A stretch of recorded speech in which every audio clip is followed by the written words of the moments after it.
पहले की बात है। सूर्यगढ़ नाम का एक समृद्ध राज्य था, जहां की राजकुमारी वैशाली अपनी सुंदरता, बुद्धिमानी और साहस के लिए पूरे राज्य में प्रसिद्ध थी। किंतु राजमहल की ऊंची दीवारों और राजसी परंपराओं के बीच वह हमेशा आजादी और सच्चे प्रेम की तलाश में खोई रहती। राजमहल के पीछे एक घना जंगल और हरे भरे मैदान फैले हुए थे। वहीं रहता था एक देहाती युवक आरव, एक साधारण चरवाहा जिसकी उम्र करीब 30 वर्ष थी। वह गांव में अपने बूढ़े माता पिता के साथ रहता था और हर दिन अपनी गायों को चराने इन्हीं मैदानों में लाता। एक दिन राजकुमारी वैशाली अपने महल से चुपचाप बाहर निकली। भारी गहनों और नौकरों से दूर वह आम लोगों की जिंदगी देखना चाहती थी। उसी दिन उसकी मुलाकात आरव से हुई, जो अपनी बांसुरी बजा रहा था और उसकी गायें पास के तालाब में पानी पी रही थीं। वैशाली को पहली बार किसी ने उसकी राजकुमारी वाली पहचान के बिना देखा, बस एक आम लड़की के रूप में, और आरव की आंखों में वो अपनापन था जो राजमहल में किसी की नजर में नहीं मिला था। मुलाकातें बढ़ती गईं। कभी वैशाली उसके गांव की ओर आती, कभी आरव किसी पर्व के बहाने शहर पहुंचता। आरव की बातें सादा थीं, लेकिन उसमें गहराई थी। उसने कभी वैशाली से सवाल नहीं किया कि वो कौन है या क्यों आती है। बस वो दोनों साथ होते और समय ठहर जाता।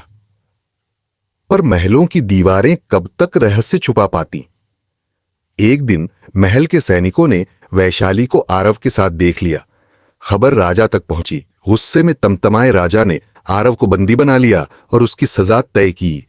एक देहाती राजकुमारी से प्रेम करता है, ये राज्य का अपमान है। वैशाली ने पहली बार राजमहल के सामने अपने दिल की बात कही। उसने दरबार में खड़े होकर कहा, एक राजकुमारी का दिल सोने के बर्तनों में नहीं, सच्चाई और सम्मान में बसता है, और वो मुझे आरव में मिला है। राजकुमारी वैशाली की बात सुनकर दरबार में सन्नाटा छा गया। राजगुरु ने कहा, महाराज, यह मामला केवल प्रेम का नहीं, राज्य की मर्यादा का भी है। यदि यह युवक सच्चा है तो उसे परीक्षा देनी होगी। राजा ने क्रोधित होकर आदेश दिया, यदि आरव वाकई राजकुमारी के लायक है तो उसे 3 कठिन परीक्षाओं को पार करना होगा, वरना उसे राज्य से निर्वासित कर दिया जाएगा। पहली परीक्षा थी जंगल के भयानक राक्षस बृहदासुर से सामना। कई राजकुमार उस राक्षस से हार चुके थे, लेकिन आरव ने ना तो तलवार उठाई ना डर दिखाया। उसने अपनी बांसुरी बजाई और आश्चर्यजनक रूप से राक्षस शांत हो गया। वह दरअसल एक श्रापित साधु था, जो आरव की मधुर बांसुरी और उसकी करुणा से मुक्त हो गया। राजा और दरबार में सब चकित रह गए। दूसरी परीक्षा थी, यदि आरव सचमुच वैशाली से प्रेम करता है तो वह बिना किसी सवाल के 1 वर्ष के लिए उसे भूल जाए और जंगल में तपस्या करे। आरव ने सिर झुका लिया। उसने वैशाली की आंखों में देखा, मुस्कुराया और जंगल की ओर चल पड़ा। वर्ष भर वो बरसात, गर्मी, ठंड, सब में अकेला रहा, बिना नाम लिए, बिना मिलन की आशा के। तीसरी और अंतिम परीक्षा में आरव को दरबार में लाकर पूछ गया, तुम वैशाली से विवाह क्यों करना चाहते हो? क्या राज्य, वैभव या सत्ता के लिए? आरव ने शांत स्वर में कहा, मैं वैशाली से इसलिए प्रेम करता हूं क्योंकि उसने मुझे वह सम्मान दिया जो इस समाज ने कभी नहीं दिया। यदि वह किसी और से विवाह करे तब भी मैं उसके लिए प्रार्थना करूंगा। मेरा प्रेम पाने के लिए नहीं, देने के लिए है। दरबार एकदम शांत हो गया। राजा की आंखों में पहली बार आरव के लिए सम्मान झलकने लगा। अब क्या होना चाहिए? क्या राजा उनकी शादी की इजाजत देगा? क्या कोई नया दुश्मन आएगा? या वैशाली कोई और फैसला लेगी? राजा दिल से अभी भी इस रिश्ते को स्वीकार नहीं कर पा रहे थे। एक ओर अपनी बेटी का प्रेम और उसकी दृढ़ता थी, दूसरी ओर दरबार की मर्यादा और समाज की परंपराएं। राजगुरु, सेनापति और मंत्री सब अपनी अपनी राय दे रहे थे। इसी बीच रानी, वैशाली की मां ने पहली बार दरबार में हस्तक्षेप किया।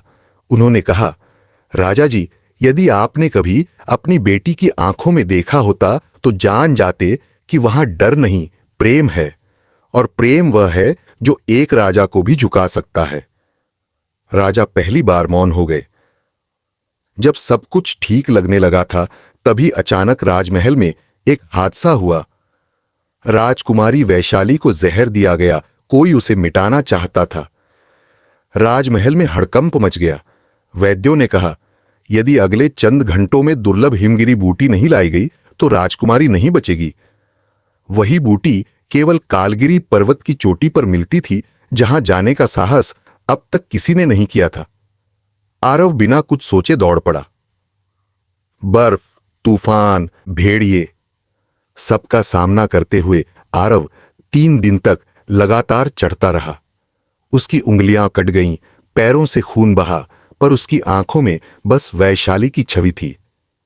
और अंततः उसने बूटी पा ली। वो गिरते पड़ते महल लौटा। बूटी दी गई और वैशाली की सांसें वापस आईं। राजा अब टूट चुके थे। उन्होंने आरव के सामने आकर कहा, तू सिर्फ एक प्रेमी नहीं, तू एक योद्धा है, एक सच्चा इंसान।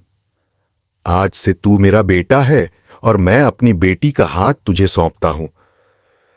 पूरा महल तालियों से गूंज उठा। महल में आरव और वैशाली का भव्य विवाह हुआ। गांव से लेकर राजमहल तक सब शामिल हुए। आरव ने राजसी वस्त्र नहीं अपनाए, वह अपनी सादगी में ही शाही लग रहा था। राजकुमारी अब रानी वैशाली थी और आरव को मिला नाम प्रेमवीर। बहुत बढ़िया, चलो अब इस अमर प्रेम कथा में और भी सुंदर मोड़ लाते हैं। शादी के बाद भी आरव अब प्रेमवीर ने राजमहल के ऐशो आराम से दूरी बनाई। वो जनता के बीच रहना चाहता था, खासकर उन गरीब, अनदेखे लोगों के लिए जो कभी उसकी तरह संघर्ष कर रहे थे। रानी वैशाली ने भी रानी की पारंपरिक भूमिका से हटकर एक नई मिसाल पेश की। वो स्त्रियों के लिए शिक्षा और स्वतंत्रता की मुहिम चलाने लगी। राजमहल अब एक परिवर्तन का केंद्र बन गया। राजा और रानी वैशाली के माता पिता ने पहली बार शांति और संतोष का अनुभव किया। राज्य की सीमा से लगे एक दुश्मन राज्य के राजा विराट सिंह को यह परिवर्तन खटकने लगा। उसे यह बात हजम नहीं हो रही थी कि एक देहाती चरवाहा अब राज्य का राजकुमार बन बैठा है। उसने अपनी सेना को तैयार किया और एक चाल चली। उसने वैशाली के सामने संधि का प्रस्ताव रखा, लेकिन शर्त थी, राजकुमारी वैशाली को एक बार फिर मेरे राज्य में आकर वार्ता करनी होगी, अकेली, बिना किसी सुरक्षा के। राजसभा में यह सुनकर सब सन्न हो गए। कुछ मंत्री बोले, ये जाल है, वो वैशाली को बंदी बनाना चाहता है। लेकिन वैशाली ने मुस्कुराकर कहा, अगर प्रेमवीर ने विष की घाटी से मेरी जान बचाई है तो क्या मैं उसके लिए थोड़ा सा खतरा नहीं उठा सकती? मैं डरने वालों में नहीं, मैं प्रेम की रानी हूं। राजा चुप हो गए। प्रेमवीर चिंतित हो गया। लेकिन अंत में उसे वैशाली के आत्मबल पर भरोसा करना पड़ा। क्या वैशाली दुश्मन के जाल में फंसेगी? क्या प्रेमवीर समय पर वहां पहुंचेगा? या क्या कोई पुरानी शक्ति फिर से जागेगी? चारों ओर वीरान महल, भारी सैनिक और बीच में अकेली वैशाली। लेकिन उसकी आंखों में भय नहीं, बल्कि अपराजेय आत्मविश्वास था। राजा विराट सिंह सिंहासन पर बैठा मुस्कुराया। इतनी सुंदरता और साहस, पर अब तुम मेरी कैद में हो रानी। प्रेमवीर को बताना कि उसकी रानी अब मेरी बंदिनी है। वैशाली ने शांति से उत्तर दिया, राजा वो नहीं जो सिंहासन पर बैठा हो। राजा वो होता है जो प्रेम और न्याय से राज करता है। और तुम्हारे पास न प्रेम है न न्याय, इसलिए तुम्हारा अंत निश्चित है। जैसे ही विराट सिंह वैशाली को बंदी बनाने का आदेश देता है, महल के द्वार पर तेज घोड़ों की आवाज गूंजती है। प्रेमवीर आ चुका था, लेकिन अकेले नहीं। उसके साथ थीं गांव की जनता, महल की रक्षक सेनाएं और सबसे चौंकाने वाला राजा वैशाल, जिसने चुपचाप इस पूरी योजना में प्रेमवीर की मदद की थी। वो सब एक ही आवाज में बोले, राजकुमारी को छुड़ाओ, यह अन्याय का किला अब टूटेगा। विराट सिंह ने अपनी सेना छोड़ी, लेकिन प्रेमवीर ने तलवार उठाई। उसने जैसे ही विराट सिंह का सामना किया, एक भेद खुला। तू मेरे पिता की मौत का जिम्मेदार है। जी हां, विराट सिंह ही वो था जिसने वर्षों पहले प्रेमवीर के पिता, जो एक वफादार सैनिक थे, को छल से मरवाया था और प्रेमवीर को उसकी मां के साथ वनवास में भेज दिया गया था। अब ये युद्ध केवल प्रेम के लिए नहीं था, ये न्याय और प्रतिशोध का संग्राम बन चुका था। कुछ ही समय में प्रेमवीर ने विराट सिंह को हराया, लेकिन मारा नहीं। तेरी हार ही तेरा सबसे बड़ा दंड है। तू देखेगा कि कैसे एक देहाती चरवाहा सच्चाई से तुझे हराकर राजकुमार नहीं, राजा बन गया। राज्य में अब शांति थी, वैशाली सुरक्षित थी। राजा ने प्रेमवीर और वैशाली को एक नए राज्य की जिम्मेदारी सौंपी, जहां प्रेम, समानता और न्याय सबसे ऊंचे मूल्य थे। और इस तरह राजकुमारी और देहाती चरवाहे की कहानी बनी एक प्रेरणा, एक क्रांति और एक अमर प्रेम गाथा, जो सदियों तक सुनाई जाती रही, सिंहासन से झोपड़ी तक। राज्य में शांति और समृद्धि लौट आई थी। प्रेमवीर और वैशाली ने पुराने महलों की बजाय नदी किनारे एक नई राजधानी बसाने का निर्णय लिया, जहां न कोई बड़ा न छोटा, सब बराबर हों।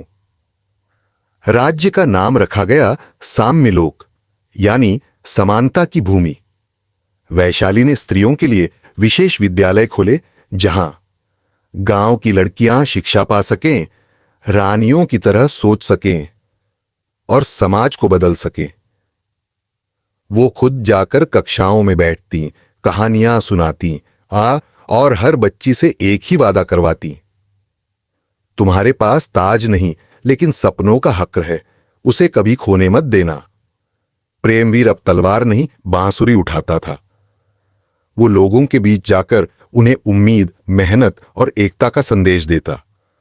वो अक्सर कहता, राजा वो नहीं जो डर से राज करे, राजा वो है जो प्रेम से दिलों पर राज करे। सालों बाद एक अंधेरी रात, एक बूढ़ा साधु महल में आता है। उसकी आंखों में गहराई थी और उसकी वाणी में भविष्य की छाया।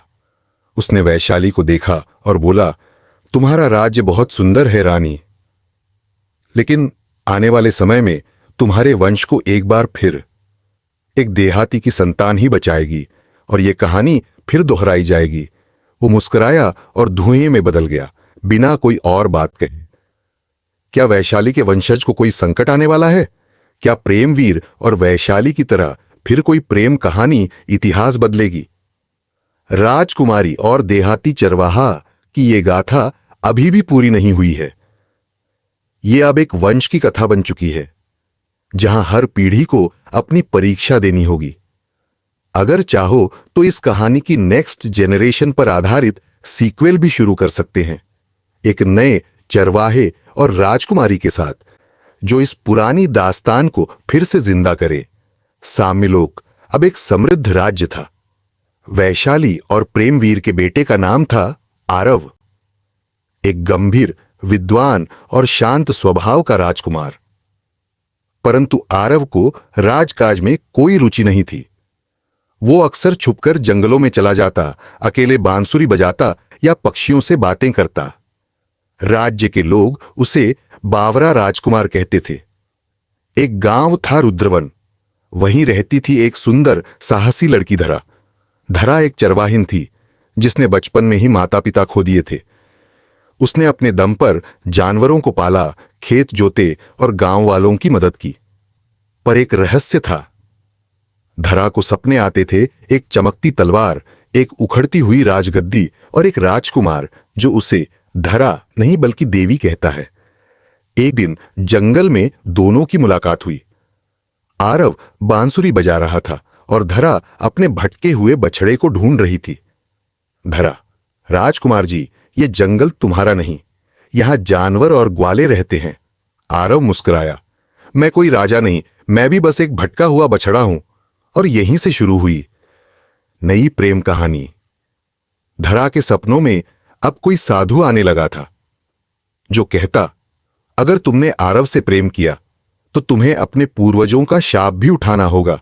और उस साधु की आंखें बिल्कुल वैसी ही थीं जैसी 20 साल पहले वैशाली ने देखी थीं। अब सवाल यह है, क्या धरा सिर्फ एक साधारण चरवाहिन है, या फिर उसके खून में कोई राजसी रहस्य बहता है? क्या आरव प्रेम का रास्ता चुनेगा या राज्य का? और वो पुराना शाप क्या था जो अब फिर से जाग गया है? धरा अब हर रात अजीब सपने देखने लगी थी। सपनों में वो एक महल में चलती थी जहां हर कोई उसे राजकुमारी त्रिशला कह रहा था। उसके हाथ में तलवार होती, माथे पर राजसी तिलक और सामने जलती हुई रथ यात्रा। वो डर जाती, लेकिन एक वृद्धा ने उसे चुपचाप एक दिन कहा, तू केवल चरवाहिन नहीं है बेटी, तू उस रियासत की वारिस है जिसे सालों पहले धोखे से छीन लिया गया था। धरा और आरव के मिलने जुलने की खबर महल तक पहुंच गई। कुछ दरबारियों ने यह बात जान ली कि धरा कोई मामूली लड़की नहीं, बल्कि एक छुपी हुई शक्ति है जो भविष्य में राजगद्दी के लिए खतरा बन सकती है। राज्य के सेनापति विराट सिंह, जो स्वयं राजा बनना चाहता था, उसने गुप्त योजना बनाई, धरा को खत्म कर दो, इससे पहले कि उसका खून जाग जाए। धरा अब भ्रमित नहीं थी। उसे पता था कि उसकी पहचान, उसका अधिकार और उसका प्रेम सब पर हमला होने वाला है। आरव ने उसका साथ देने की कसम खाई। तू चाहे जिस जन्म की रानी हो, इस जन्म में मैं तेरा ग्वाला ही सही, पर तेरी रक्षा मेरी जिम्मेदारी है। दोनों ने एक ही रात में जंगल छोड़ दिया। यात्रा शुरू हुई सत्य की वापसी की।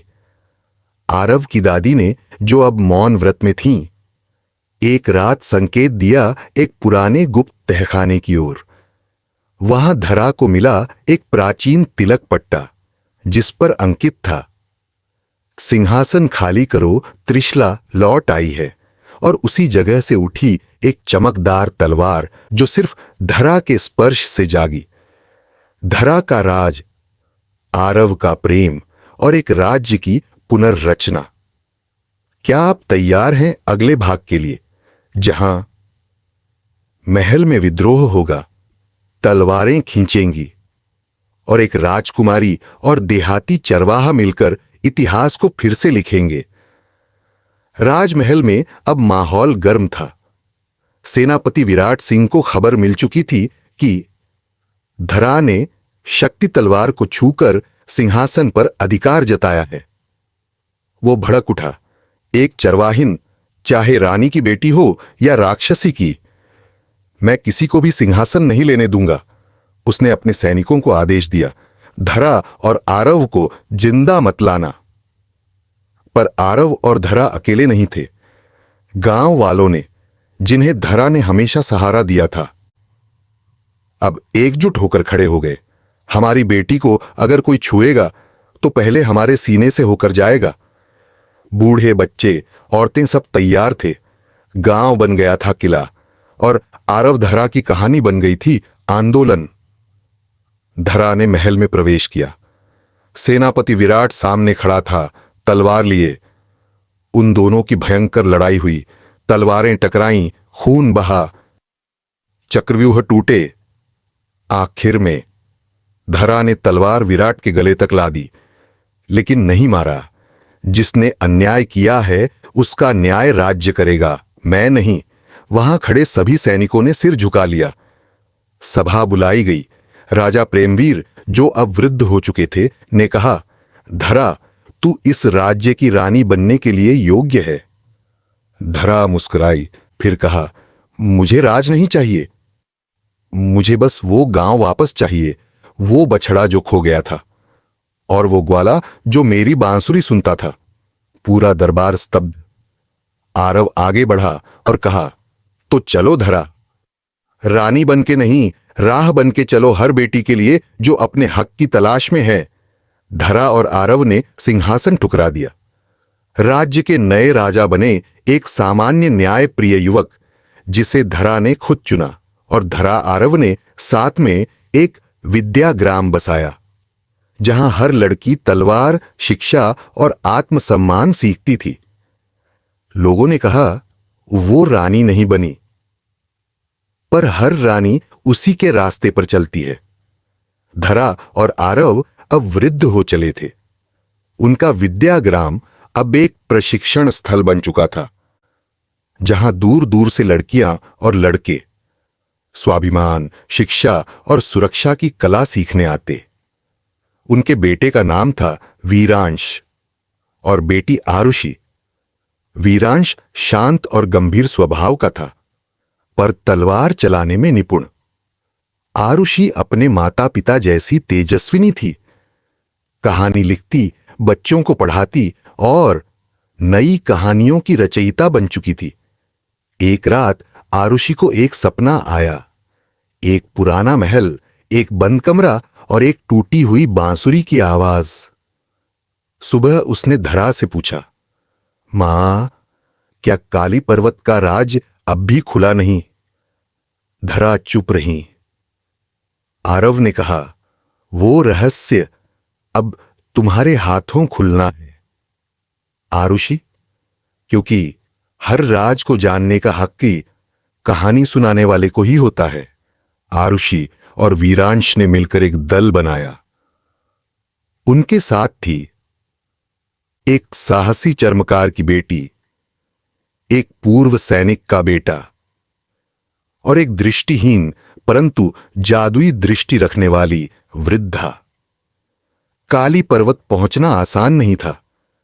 घने जंगल, छलावा दिखाने वाली रोशनी और पहरेदार जो ध्वनि से लड़ते थे, दृष्टि से नहीं। आखिरकार जब उन्होंने दरवाजा खोला तो सामने था सच्चाई का आईना। आईने में दिखा, धरा जब छोटी थी कैसे उसके मां पिता को जहर देकर मार दिया गया था, कैसे सेनापति विराट सिंह ही असली गद्दार था, और कैसे एक गुप्त पुस्तक आज भी महल के नीचे दबी है, जिसमें राज्य के प्राचीन रक्षक और असली विरासत का रहस्य छिपा है। आईना टूटा, पर रहस्य अब जिंदा था। क्या विरासत फिर से बदलेगी? क्या कोई और गुप्त दुश्मन इन बच्चों की प्रतीक्षा कर रहा है? आईने के टूटने के बाद काली पर्वत की गुफा की दीवारों पर एक अनजानी लिपि चमकने लगी, जैसे कोई नागलिपि हो जो केवल रक्त और अग्नि की भाषा समझती हो। वीरांश ने अपनी तलवार का एक कोना काटा।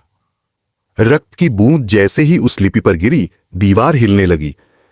धीरे धीरे एक गुप्त तहखाना खुला, जहां अंधकार था, लेकिन बीच में रखी थी एक सोने से मढ़ी पुस्तक जिसका नाम था।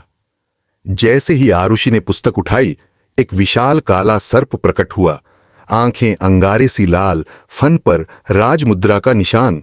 जो इस वसीयत को छुए उसे अपने पूर्वजों के पाप भी उठाने होंगे। आरुषि ने निर्भय होकर उत्तर दिया, हम अपने पूर्वजों की गलतियों को छिपाएंगे नहीं, उन्हें सुधारेंगे। यही हमारी सच्ची विरासत होगी। सर्प शांत हुआ और वसीयत के पन्ने हवा में उड़ने लगे। हर पन्ना एक गुप्त योद्धा के नाम, एक रहस्य और एक अधूरा काम बताता था। गांव लौटते समय आरुषि को सपना आता है। एक बूढ़ा आदमी जिसके हाथ में वही राजमुद्रा वाली अंगूठी जो सेनापति विराट सिंह पहना करता था। क्या विराट का वंश अब भी जिंदा है? क्या कोई छिपा हुआ राजकुमार या राजद्रोही अब भी गांव को फिर से गुलाम बनाना चाहता है? क्या आरुषि और वीरांश इस सच्चाई का सामना करेंगे? क्या वे नए साथियों को लेकर रखवालों की वसीयत पूरी करेंगे, या फिर गुप्त राजवंश के लोग दोबारा तख्त हथियाने आएंगे? गांव में अजीब घटनाएं होने लगी थीं। रात को मवेशियों का गायब हो जाना, गुप्त संदेशों का मिलना और महल के खंडहरों से आती अजनबी आवाजें। एक दिन गांव में एक नया आदमी आया। नाम था समरवीर, उम्र लगभग 30 साल। धीमी आवाज, गहरी निगाहें और एक रहस्यमय मुस्कान। उसने खुद को एक पथिक, एक ज्योतिषाचार्य बताया। लेकिन आरुषि को उसकी चाल और शब्दों में कुछ जाना पहचाना लगा। रात को जब आरुषि ने वसीयत के एक पन्ने को ध्यान से पढ़ा तो उसमें लिखा था, जिसके पास दोहरा चेहरा और राजमुद्रा हो वही विराट की संतान होगा और वही अंतिम परीक्षा का द्वार खोलेगा। आरुषि और वीरांश ने एक योजना बनाई। उन्होंने गांव में एक झूठी घोषणा करवाई। राजमहल के नीचे छिपा है एक रहस्य जो पूरे राज्य को बदल सकता है, और वो दरवाजा केवल राजवंश के रक्त से खुलेगा। समरवीर की आंखों में एक अजीब सी चमक आ गई। रात के अंधेरे में वह खुद चुपके से महल की ओर गया, पर वहां पहले से मौजूद थे आरुषि, वीरांश और उनकी टीम। समरवीर ने कबूल किया। उसका असली नाम था सम्राट। वह विराट सिंह का पोता था। बचपन में उसकी मां उसे लेकर भाग गई थी, क्योंकि वह नहीं चाहती थी कि उसका बेटा भी एक गद्दार बने। पर सम्राट को विरासत का लालच था। वो चाहता था राजसिंहासन वापस। लेकिन सिंहासन वो नहीं जो तख्त पर बैठने से मिलता है। सिंहासन वो होता है जो दिलों में बसता है। आरुष सम्राट को बंदी बनाकर विद्याग्राम लाया गया, पर तभी वसीयत का अंतिम पन्ना अचानक हवा में जल उठा और उसमें लिखा था, एक अंतिम परीक्षा अब भी बाकी है। जब विरासत के 2 पुत्र आमने सामने होंगे, तभी खुलेगा असली द्वार और सच्चा वारिस चुना जाएगा। अब कहानी पहुंच रही है अपने अंतिम युद्ध की ओर। राजकुमारी और देहाती चरवाहा की यह गाथा अब बन रही है युगों की कथा। चलो अब कहानी को और आगे बढ़ाते हैं, जहां दिल, परंपरा और कर्तव्य टकराते हैं। अब जो होने जा रहा है वो केवल इतिहास नहीं बनाएगा, वो एक नई शुरुआत को जन्म देगा। आरुषि, वीरांश और सम्राट अब तीनों खड़े थे उस द्वार के सामने जो हजारों सालों से बंद था। वो दरवाजा जो सिर्फ राजवंश के 2 उत्तराधिकारियों के स्पर्श से खुल सकता था। हां, सम्राट तो राजवंश से था, पर वीरांश? क्या एक देहाती चरवाहा भी असली वारिस हो सकता है? आरुषि ने वीरांश की ओर देखा। उसकी आंखों में डर नहीं, लेकिन शंका थी। आरुषि ने उस पुरानी माला को निकाला जो वीरांश के गले में बचपन से थी, और जैसे ही उसने माला को उस द्वार के चिन्ह पर रखा, पूरे महल में बिजली सी दौड़ गई। दरवाजा धीरे धीरे खुलने लगा और लिखा उभरा, सच्चा उत्तराधिकारी वो नहीं जो सिंहासन पर जन्म ले, वो है जो उसे सहेज सके, समझ सके और निभा सके। वीरांश ही था विराट सिंह का असली वंशज। उसकी मां एक समय राजकुमारी थी, जिसने अपने प्यार के लिए महल छोड़ दिया था, और वीरांश उसी प्रेम की संतान था। सम्राट ने यह देखा तो उसकी आंखों में आंसू थे। मैंने सोच रखा था कि राजमहल मुझे मिलेगा, लेकिन तुमने तो राज बनकर दिखा दिया, उसने कहा और अपने हथियार नीचे रख दिए। राजा बनना आसान है, राजधर्म निभाना सबसे कठिन। वीरांश और आरुषि ने नए युग की शुरुआत की। महल को जनता के लिए खोला गया। गांव और राज्य के बीच से दीवारें हटा दी गईं। आरुषि अब सिर्फ राजकुमारी नहीं थी, वो जननी बन चुकी थी। और वीरांश, वो राजा नहीं कहलाया। लोग उसे धरतीपुत्र कहने लगे। कहानी खत्म नहीं, यह तो शुरुआत है। जहां प्रेम, सच्चाई और सेवा का संगम होता है, वहीं से बनती है विरासत की असली कहानी। वीरांश ने अपने शासन की शुरुआत किसी राजसी सभा से नहीं, बल्कि गांव की चौपाल से की। जहां पहले राजाओं की गूंज होती थी, अब वहां किसानों, गायकों, लोहारों और चरवाहों की आवाजें गूंजने लगीं। राजमहल को जनमहल घोषित किया गया, जहां कोई भी आकर अपनी समस्या सुना सकता था। राजकुमारी आरुषि अब केवल रानी नहीं, राजनीति, शिक्षा और महिलाओं के अधिकारों की अगुवा बन चुकी थी। उनकी पहल से राज्य भर में गौशालाएं बनी, स्त्री शिक्षा पर बल मिला, लोक संगीत और किस्सा गोई को संरक्षण मिला। महल के एक हिस्से में, जहां अब तक कोई नहीं गया था, वहां पुराने दरबारी तांत्रिक के शिष्य ने चुपचाप वापसी की। वो वही था जिसने सम्राट को लालच का पाठ पढ़ाया था, और अब वो चाहता था राज्य पर तंत्र का राज हो, सेवा नहीं। उसने एक काली विद्या से रचा एक छलावा, जो वीरांश को झूठे अपराधों में फंसा सकता था। एक अंधेरी रात में अचानक पूरे नगर में खबर फैल गई, वीरांश ने ही राजा विराट की हत्या करवाई थी। वो असली वारिस नहीं, एक धोखेबाज है, महल को बर्बाद करने आया है। भीड़ गुस्से में थी, और वीरांश ने अपने महल का द्वार बंद नहीं किया, बल्कि खुला छोड़ दिया। जो चाहे आकर मेरी आंखों में देखे, क्या इनमें झूठ है? वीरान। उस समय आरुषि चुप नहीं बैठी। उसने उस पुराने दरबारी को पकड़ने के लिए राजवंश के गुप्त दस्तावेज निकाले, और एक रात महल की सबसे ऊंची मीनार से आरुषि ने सबके सामने सच उजागर किया। वीरांश मेरा प्रेम नहीं, मेरे पूर्वजों का उत्तराधिकार है। अगर कोई उसे हटाएगा तो राजवंश को मिटाएगा। तांत्रिक का शिष्य, ये किसका, जिसने खुद को महर्षि तंत्र विज्ञान घोषित कर दिया था, ने राजमहल के एक गुप्त तहखाने में काली यज्ञ क्रिया शुरू कर दी। उसका मकसद वीरांश की आत्मा को बांधकर उसे पागल साबित करना, ताकि जनता स्वयं उसे सिंहासन से उतार दे। राज्य के कई पुराने दरबारी डर गए। कोई खामोश रहा, कोई छुप गया, क्योंकि जो वीरांश की रक्षा करता, उसके घर पर काली राख गिरती थी। रानी आरुषि, जिसने अब तक राजनीति से दूरी बनाई थी, अब गुप्त वेश में सड़कों पर निकलने लगी।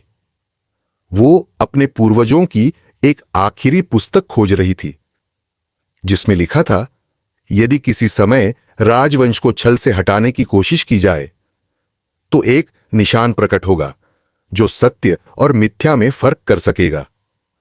उस निशान का नाम था नीलकंठ चिन्ह, जिसे केवल धरती पुत्र ही धारण कर सकता था। एक सुबह जब राज्य के आसमान में कई दिन बाद सूरज निकला, एक नीले रंग का विशाल पंख राजमहल की छत पर आ गिरा। भीड़ इकट्ठा हो गई। वीरांश ने वो पंख उठाया, और तभी उसकी हथेली पर जल उठी एक चक्र की आकृति, जो नीले प्रकाश में चमक रही थी। महर्षि तांत्र विज्ञान चौंक गया। भीड़ स्तब्ध रह गई। यह वही चिन्ह है जो हमारे पूर्वजों ने रचा था। इसका अर्थ है यह युवक ही सत्य है। एक वृद्ध ऋषि बोला। तांत्रिक पकड़ा गया, उसकी यज्ञ वेदी नष्ट कर दी गई। जनता ने फिर से वीरांश के नाम का जयघोष किया, पर जैसे ही सबने राहत की सांस ली, पूर्वी सीमा के जंगलों में आग लग गई, क्योंकि महातांत्रिक काल भैरव, जो अब तक निर्वासन में था, अपने शिष्य की हार का बदला लेने लौट आया है। अब न खेल प्रेम का होगा, न न्याय का, अब युद्ध होगा आत्मा बनाम अभिचार का। जैसे ही काल भैरव को अपने शिष्य की मृत्यु का समाचार मिला, उसने ताम्र यंत्र पर हाथ मारा और बोला, जिसने मेरे रक्त को बहाया है, अब मैं उसके वंश का नाम मिटा दूंगा। काल भैरव ने 10 वर्षों से संचित नरबली सिद्धि का प्रयोग कर एक डरावनी माया सेना खड़ी की, जो दिन के उजाले में भी छाया जैसी ही चलती थी। इन छायाओं की खासियत थी, इन्हें केवल आत्मबल न कि अस्त्रों से हराया जा सकता था।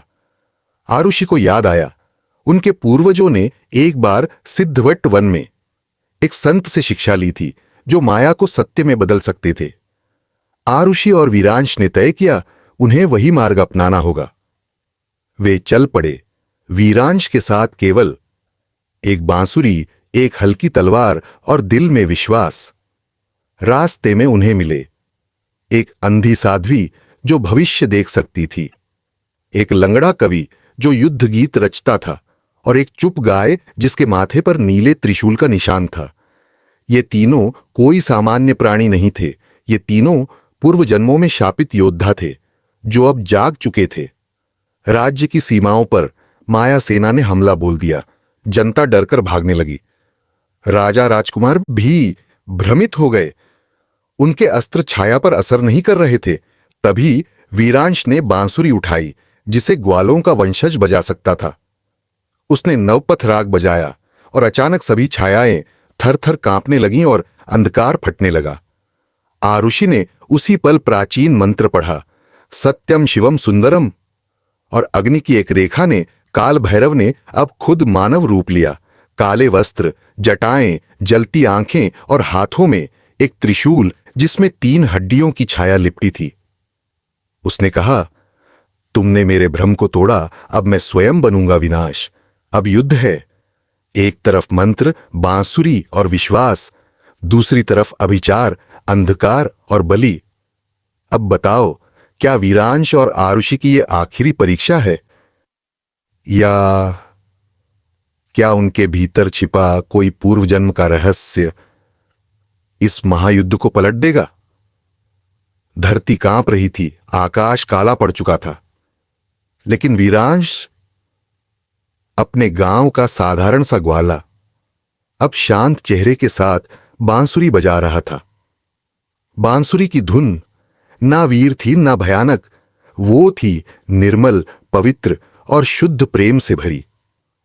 उस राग का नाम था मन शांति राग, जिसे केवल निर्दोष हृदय से ही बजाया जा सकता था। काल भैरव के शरीर से धीरे धीरे छाया अलग होने लगी। उसका रूप विकृत होकर आकाश में विलीन हो गया। उसकी आंखों से पहली बार एक आंसू गिरा। मैं भी कभी प्रेम का साधक था। काल भैरव की आत्मा बुदबुदाई, लेकिन मैंने राह बदल दी, तुमने नहीं। वो बुदबुदाता हुआ धुएं में बदल गया। जैसे ही अंधकार हटा, पूरा राज्य उजास में डूब गया। राजा ने स्वयं वीरांश को गले लगाया, तू हमारा रक्षक निकला बेटा। पर वीरांश ने हाथ जोड़कर कहा, मुझे सिर्फ आरुषि चाहिए और एक छोटा सा घर जहां बांसुरी की धुन हो और खेतों में खुशहाली। राजा मुस्कुराए और कहा, राजकुमारी अब तेरे संग है और राज्य की आधी जमीन भी। एक हरे भरे खेत में आरुषि अपनी रेशमी चूनर उड़ाती है। वीरांश गायों को बुलाता है। उनके आंगन में एक तुलसी का चौरा है जिसके सामने जल रहा है दिया, और बांसुरी की धुन फिर बह रही है। ये प्रेम कहानी नहीं, ये एक लोक कथा बन चुकी है जिसे आने वाले युगों तक सुनाया जाएगा। द एंड कहानी। राजकुमारी और देहाती चरवाहा समाप्त हुई। तो दोस्तों, अगर आपको हमारी यह कहानी पसंद आई हो तो हमें कमेंट बॉक्स में जरूर बताइए, और आप कहां से इस वीडियो को देख रहे हैं यह भी बताइए। हमने इस वीडियो के आखिर में आपके लिए नई कहानियों को सजाया है, तो आप उन्हें जरूर देखना। तब तक के लिए आपको और आपके परिवार को राधे राधे। जय श्री राम। जिस की गरीब ग्वाला और सेठ की बेटी। बहुत समय पहले एक छोटे से गांव में एक गरीब ग्वाला अपने परिवार के साथ रहता था। उसका नाम मोहन था। मोहन के पास बहुत सी गायें थीं जिन्हें वह अपने छोटे से खेत में पालता और दूध बेचता था। उसकी जिंदगी बहुत साधारण थी, लेकिन वह बहुत मेहनती और ईमानदार था। मोहन के पास जो भी होता वह उसी से संतुष्ट रहता और भगवान का धन्यवाद करता। गांव के एक और तरफ एक बड़े सेठ का घर था जिसका नाम श्रीवास्तव था। श्रीवास्तव बहुत ही अमीर और प्रभावशाली व्यक्ति थे। उनके पास बहुत से व्यापारी और कर्मचारी थे। उनकी बेटी राधा गांव के सबसे सुंदर और समझदार लड़की मानी जाती थी। वह बहुत ही दयालु और मददगार थी। लेकिन एक बात थी जो राधा को हमेशा परेशान करती थी, वह थी उसकी जिंदगी की अकेलापन। उसकी शादी की उम्र हो चुकी थी, लेकिन किसी भी लड़के से उसे दिल से जुड़ाव महसूस नहीं हुआ था। एक दिन राधा अपने पिता के साथ गांव में घूमने निकली। उन्होंने रास्ते में मोहन को देखा, जो अपने गायों के झुंड को हाँकते हुए पास से गुजर रहा था। उसकी आंखों में एक अजीब सी शांति और संतोष था। राधा ने मोहन को देखा और कुछ सोचने लगी। वह मोहन की सरलता और मेहनत से प्रभावित हुई। कुछ दिन बाद राधा फिर उसी रास्ते पर निकली और मोहन को फिर से देखा। इस बार उसने मोहन से बातचीत करने का निर्णय लिया। राधा ने मोहन से पूछा, तुम इतने सारे काम करते हो, क्या कभी थकते नहीं हो? मोहन मुस्कुराया और जवाब दिया, यह तो मेरी जिंदगी का हिस्सा है। मेरी गायें मेरी जिंदगी हैं और उनका ख्याल रखना मेरा धर्म है। मैं थकता नहीं हूं, क्योंकि मुझे जो काम मिलता है वही मुझे खुशी देता है। राधा मोहन के शब्दों से बहुत प्रभावित हुई। उसने सोचा, क्या मैं भी अपनी जिंदगी को इस तरह संतुष्ट कर सकती हूं? राधा और मोहन की मुलाकातें अब अक्सर होने लगीं। धीरे धीरे राधा को मोहन की सादगी, मेहनत और ईमानदारी बहुत भाने लगी। वह जानती थी कि मोहन गरीब है, लेकिन उसकी आत्मा बहुत धनी है। एक दिन राधा ने अपने पिता से मोहन के बारे में बात की। श्रीवास्तव हैरान हो गए। तुम एक ग्वाले के साथ क्यों समय बिता रही हो? वह तो हमारे समाज से बहुत नीचे है।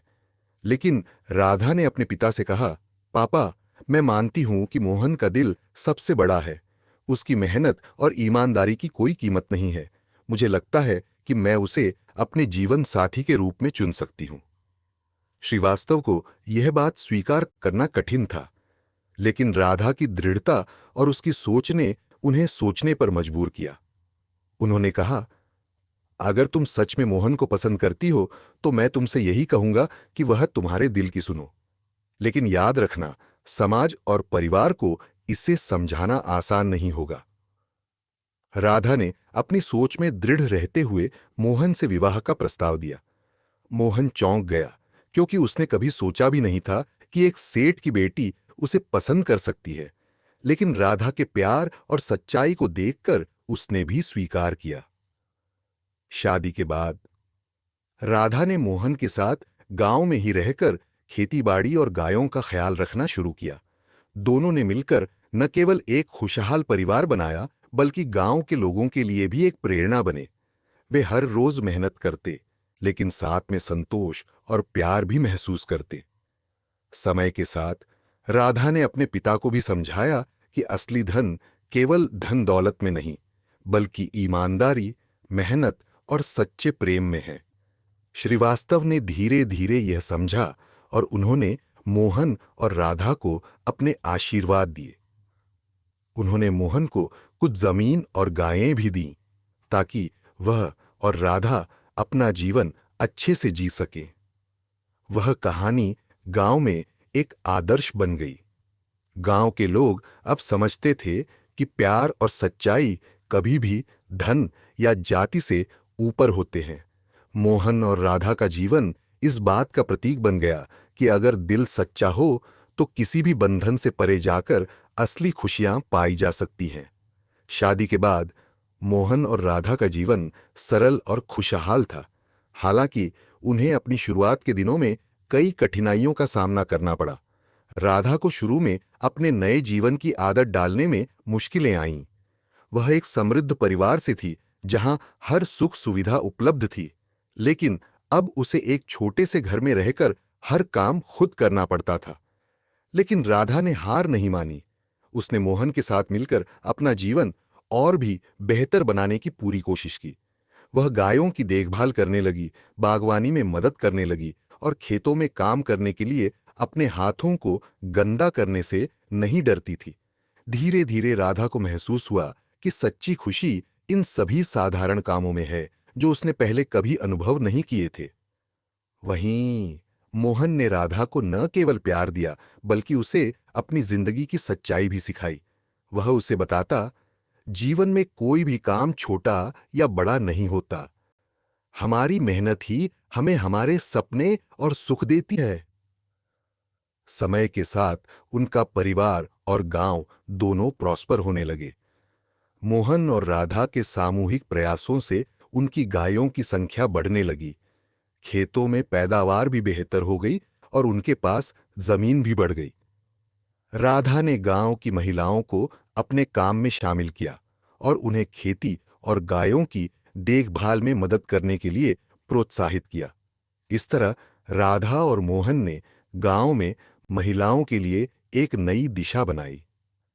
लेकिन एक दिन एक नया संकट उनके रास्ते में आ गया।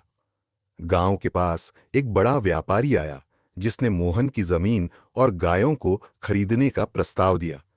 वह व्यापारी एक बड़े व्यापारिक समूह का हिस्सा था और उसने बहुत लालच भरे शब्दों में मोहन को समझाया, तुम्हारी जमीन और गायें बहुत कीमती हैं। अगर तुम इन्हें बेचोगे तो तुम्हें बहुत सारे पैसे मिलेंगे और तुम बहुत समृद्ध हो जाओगे। राधा और मोहन दोनों जानते थे कि यह एक परीक्षा थी। अगर वे अपने जीवन के सच्चे मूल्यों को छोड़कर केवल धन की लालसा में पड़ जाते तो वे अपनी जिंदगी का संतोष खो सकते थे। राधा ने मोहन से कहा, हमने यह सब मेहनत से कमाया है और यह हमारी जमीन है। हम इसे बेचकर सिर्फ पैसे नहीं पा सकते, बल्कि अपनी आत्मा और खुशी भी खो सकते हैं। मोहन ने राधा की बातों से सहमति जताई और व्यापारी को मना कर दिया। धन से अधिक हमारी मेहनत और संतोष की कोई कीमत नहीं है, उसने कहा। हमारी जमीन और गायों को हम अपनी मेहनत से सहेजेंगे क्योंकि यही हमें सच्ची खुशियां देती हैं। इस जवाब से व्यापारी निराश हो गया, लेकिन राधा और मोहन ने अपनी जिंदगी की सही दिशा चुन ली थी। उनका विश्वास, मेहनत और एक दूसरे के साथ खड़े होने की ताकत ही उनकी असली संपत्ति थी। वक्त बीतता गया और मोहन और राधा का जीवन समृद्ध और संतुष्ट होता गया।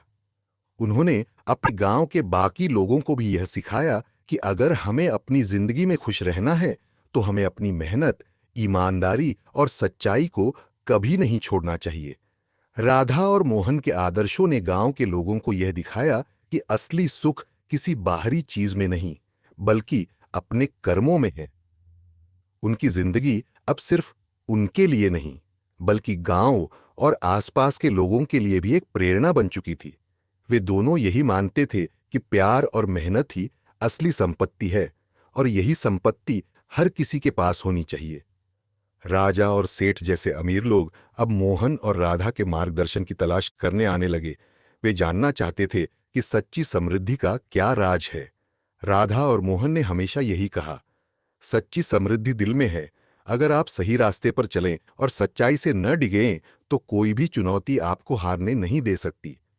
कुछ सालों बाद मोहन और राधा ने गांव में एक स्कूल भी स्थापित किया, जहां बच्चों को न केवल पढ़ाई सिखाई जाती थी, बल्कि उन्हें ईमानदारी, मेहनत और सच्चे प्रेम के महत्व के बारे में भी बताया जाता था। उनकी जिंदगी अब गांव के हर बच्चे, हर महिला और हर व्यक्ति के लिए एक मार्गदर्शन बन चुकी थी। राधा और मोहन ने सिद्ध कर दिया था कि असली खुशी और समृद्धि सिर्फ बाहरी चीजों में नहीं, बल्कि मन की शांति, मेहनत और सच्चे प्रेम में है। समय बीतते बीतते मोहन और राधा का परिवार और गांव दोनों और भी प्रगति की ओर बढ़ते गए। उनका उदाहरण अब केवल उनके गांव तक सीमित नहीं था, बल्कि आसपास के कई गांवों में उनकी मेहनत, ईमानदारी और समाज सेवा की कहानियां सुनाई जाती थीं। लोग उनके पास सलाह लेने आते और उनसे प्रेरणा प्राप्त करते थे। मोहन और राधा दोनों ही समझते थे कि सफलता केवल उनके खुद के लिए नहीं है, बल्कि उसे दूसरों तक पहुंचाना भी बहुत जरूरी है। एक दिन राधा और मोहन के जीवन में एक और महत्वपूर्ण मोड़ आया। गांव के राजा ने एक बैठक बुलाई जिसमें आसपास के सभी प्रमुख लोग शामिल थे। राजा ने यह फैसला किया था कि गांव और आसपास के क्षेत्रों में एक बड़ा विकास परियोजना शुरू किया जाएगा, जिसमें सड़कों की मरम्मत, स्कूलों का निर्माण और पानी की आपूर्ति जैसी बुनियादी सुविधाओं का विस्तार किया जाएगा। हालांकि इस विकास परियोजना में बहुत बड़ा बजट था और सभी गांव वाले समझ नहीं पा रहे थे कि यह पैसा कहां से आएगा।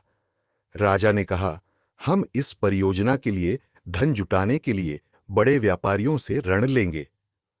लेकिन मोहन और राधा को यह बात ठीक नहीं लगी। वे जानते थे कि अगर बाहर से ऋण लिया जाएगा तो भविष्य में उस ऋण को चुकाने के लिए गांव के लोगों पर भारी बोझ पड़ सकता है।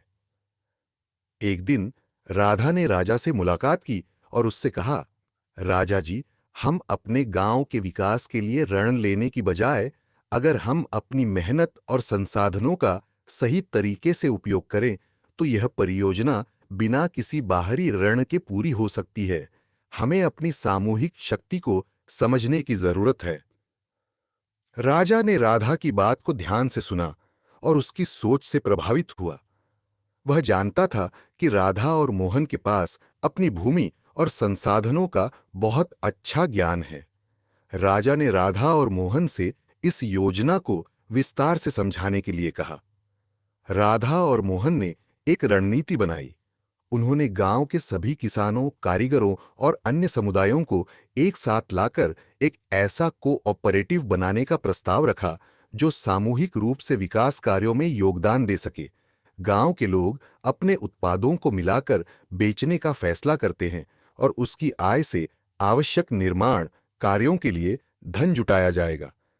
इस योजना को लागू करने के बाद गांव के लोग एकजुट हो गए। हर किसी ने अपनी भूमिका निभाई, चाहे वह कड़ी मेहनत से खेतों में काम करने वाला किसान हो या किसी उत्पाद को बनाने वाला कारीगर। उनके सामूहिक प्रयासों ने गांव को समृद्धि की ओर अग्रसर किया। धीरे धीरे सड़कें ठीक हुईं, स्कूलों का निर्माण हुआ और गांव में साफ पानी की आपूर्ति भी शुरू हो गई। राजा ने भी देखा कि यह तरीका वास्तव में काम कर रहा था। उन्होंने राधा और मोहन की सराहना की और कहा, तुम दोनों ने साबित कर दिया कि यदि हम एकजुट होकर काम करें तो कोई भी काम बड़ा नहीं होता। धन का असली स्रोत हमारी मेहनत और सहयोग है। समय के साथ गांव और आसपास के क्षेत्र में विकास की लहर फैल गई। मोहन और राधा का उदाहरण अब सिर्फ उनके गांव तक सीमित नहीं था, बल्कि यह हर जगह फैलने लगा। लोग यह समझने लगे कि असली समृद्धि केवल बाहरी साधनों में नहीं, बल्कि हमारी सामूहिक शक्ति, मेहनत और ईमानदारी में है। कुछ वर्षों बाद राधा और मोहन का गांव एक आदर्श स्थल बन चुका था, जहां हर व्यक्ति समान रूप से समृद्ध था। राधा और मोहन ने यह सिद्ध कर दिया कि किसी भी समाज का असली विकास तभी संभव है जब लोग एकजुट होकर मेहनत करें और अपने संसाधनों का सही तरीके से उपयोग करें। उनके आदर्शों ने न केवल उनके गांव को बदल दिया, बल्कि यह एक आंदोलन का रूप ले चुका था, जहां लोग समझने लगे थे कि सबसे बड़ी संपत्ति हमारे अंदर है और जब हम इसे सही दिशा में लगाते हैं तो कोई भी लक्ष्य असंभव नहीं होता। समय बीतने के साथ राधा और मोहन का गांव न केवल एक आदर्श बन गया, बल्कि आसपास के क्षेत्रों में भी उनके नाम की धूम मच गई। अब लोग अपने गांव में विकास की उम्मीद के लिए मोहन और राधा की ओर देख रहे थे। उनका तरीका सिर्फ एक गांव का विकास नहीं, बल्कि पूरी एक संस्कृति का पुनर्निर्माण था। एक ऐसी संस्कृति जो मेहनत, ईमानदारी और एकजुटता पर आधारित थी। गांव के विकास में सफलता मिलने के बाद मोहन और राधा ने सोचा कि अब वे इसे और भी व्यापक रूप से लागू कर सकते हैं। उन्होंने आसपास के गांवों के किसानों और कारीगरों को भी एकजुट करना शुरू किया। उनका उद्देश्य था कि पूरे क्षेत्र में समान विकास हो और हर व्यक्ति को अपनी मेहनत का सही मूल्य मिले। इसी बीच एक बड़ी समस्या सामने आई। एक बार फिर एक बड़ा व्यापारी समूह आया और उसने मोहन और राधा के गांव की जमीन पर अपनी नजरें जमा लीं।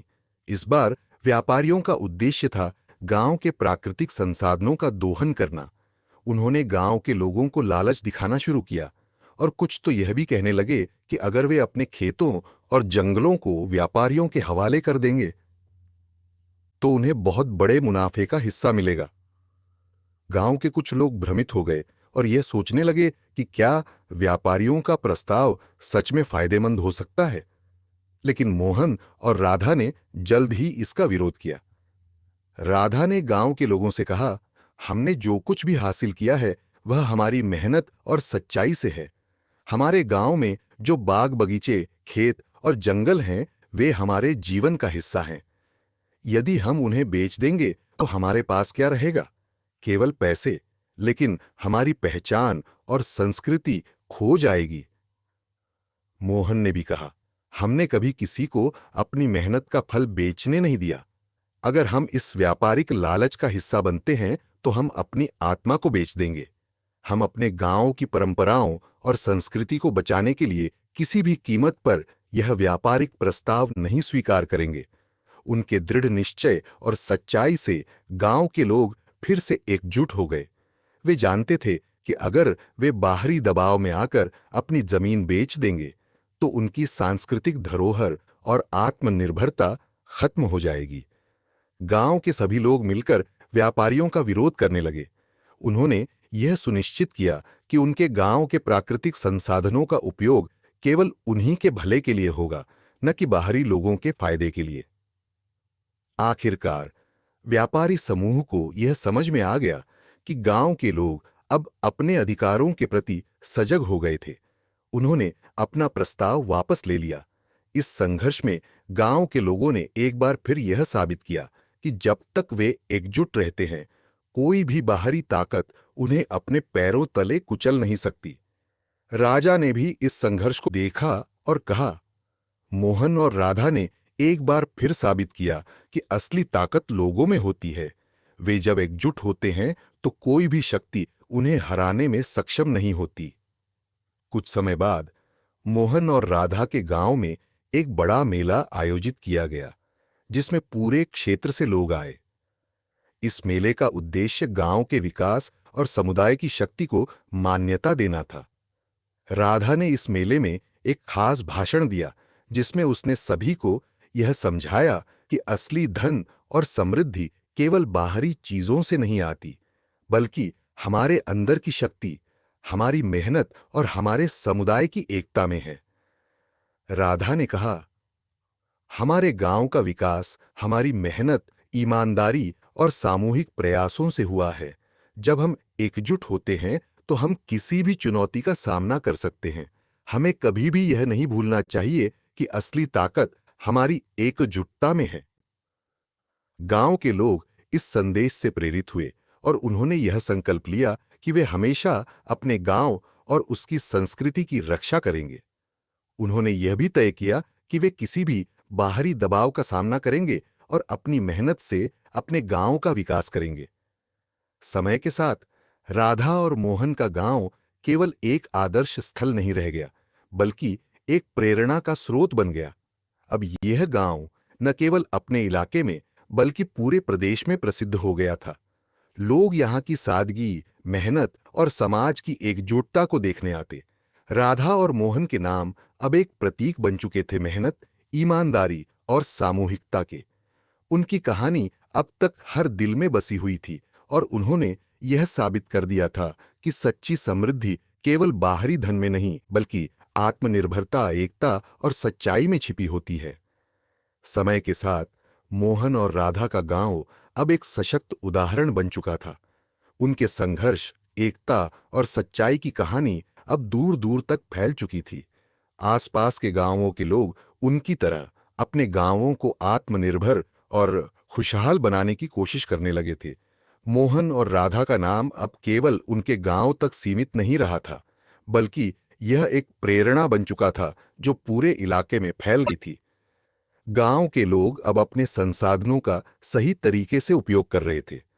खेती में आधुनिक तरीकों को अपनाया गया, लेकिन साथ ही पारंपरिक विधियों को भी संरक्षित किया गया था। महिलाएं और बच्चे भी अब विभिन्न कार्यों में भागीदार बन चुके थे और हर कोई अपने तरीके से गांव के विकास में योगदान दे रहा था। एक दिन मोहन और राधा के गांव में एक बड़ी घटना हुई जो सभी को प्रभावित करने वाली थी।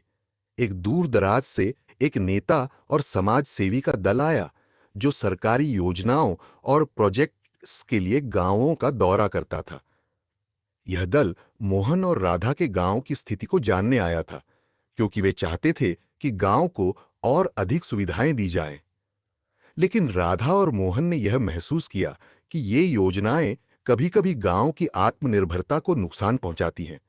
उन्होंने नेताओं से कहा, हमने जो कुछ भी प्राप्त किया है वह हमारी मेहनत, एकता और सामूहिक प्रयासों से है। हम चाहते हैं कि हमें जो भी सुविधाएं मिलें वह हमारी जरूरतों के हिसाब से हो और हमें बाहरी सहायता पर निर्भर होने की बजाय अपनी क्षमता को और बढ़ाना चाहिए। ये सुनकर नेता बहुत प्रभावित हुए। उन्होंने राधा और मोहन से लंबी बातचीत की और समझा कि उनका गांव सिर्फ सुविधाओं का लाभ लेने के बजाय उसे पूरी तरह से आत्मनिर्भर बनाना चाहता है। इस बातचीत के बाद उन्होंने गांव के लिए कुछ नई योजनाएं बनाई, लेकिन इस बार वे योजनाएं गांव की आत्मनिर्भरता को ध्यान में रखते हुए बनाई गई थीं।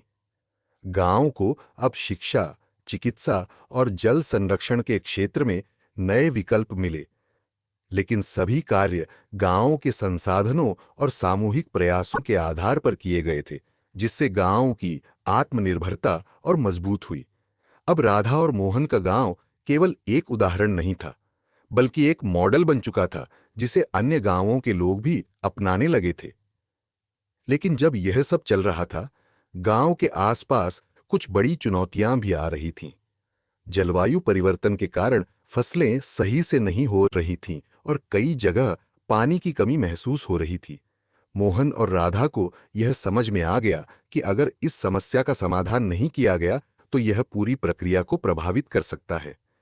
राधा ने गांव के सभी किसानों और जलवायु विशेषज्ञों को बुलाया और एक योजना बनाई। उन्होंने बताया, हमें बारिश के पानी को संचित करने के उपायों पर काम करना होगा। हम तालाबों का पुनर्निर्माण करेंगे और वर्षा जल संचयन प्रणालियों को लागू करेंगे। गांव के लोग एकजुट हो गए और तालाबों की सफाई, वर्षा जल संचयन प्रणालियों की स्थापना और सिंचाई प्रणालियों को मजबूत करने के लिए काम शुरू कर दिया। धीरे धीरे गांव में पानी की समस्या का समाधान निकलने लगा और फसलें भी फिर से अच्छी होने लगीं। इस दौरान राधा ने भी महिलाओं को स्वयं सहायता समूहों में शामिल किया, जिससे वे अपनी आय को बढ़ा सकें और साथ ही अपने परिवार की वित्तीय स्थिति को सुधार सकें। महिलाएं अब न केवल घर की देखभाल कर रही थीं, बल्कि वे कृषि कार्यों में भी सक्रिय रूप से शामिल हो गईं। कुछ सालों बाद राधा और मोहन का गांव एक चमकता हुआ उदाहरण बन गया, जहां न केवल कृषि और जलवायु की स्थिति में सुधार हुआ था, बल्कि समाज में भी बदलाव आया था। गांव अब पूरी तरह से आत्मनिर्भर था और गांव के लोग यह समझने लगे थे कि असली विकास बाहरी सहायता से नहीं, बल्कि एकजुटता और अपने संसाधनों के समझदारी से उपयोग से आता है।